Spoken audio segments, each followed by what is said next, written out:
L'armée d'occupation lance une guerre contre les hôpitaux de Gaza.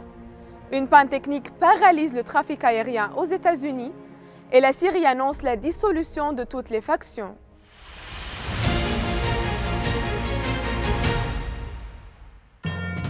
L'armée d'occupation a repris sa guerre contre les hôpitaux de Gaza, alors qu'elle annonçait la fin des opérations militaires à l'hôpital indonésien dans le secteur.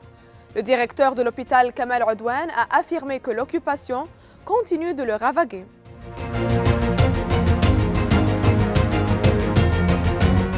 Des caisses explosives provoquant des incidents ont été placées par l'occupation près de l'hôpital Kamal Udwan.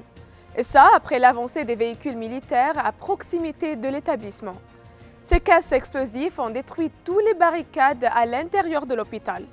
Le directeur de l'hôpital a confirmé que de nombreux drones encerclent la zone, transportant des caisses explosives pesant chacune 20 kg, qui sont larguées sur les habitations autour de l'hôpital.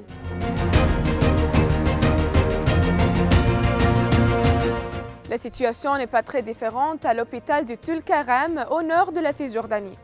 Les forces d'occupation ont encerclé l'établissement dans le cadre des opérations militaires menées par l'armée dans le camp, incluant des bombardements par drone.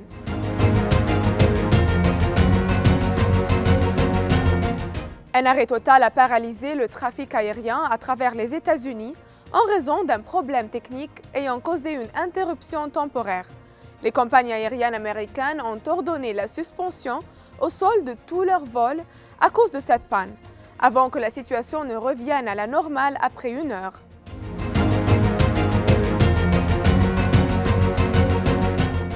Dissolution de toutes les factions. Tel était le titre de la réunion qui a rassemblé les dirigeants des factions en Syrie avec le commandant général de la gestion des opérations militaires. Cette rencontre a abouti à un accord visant à dissoudre toutes les factions et groupes armés pour les intégrer sous l'égide du ministère de la Défense.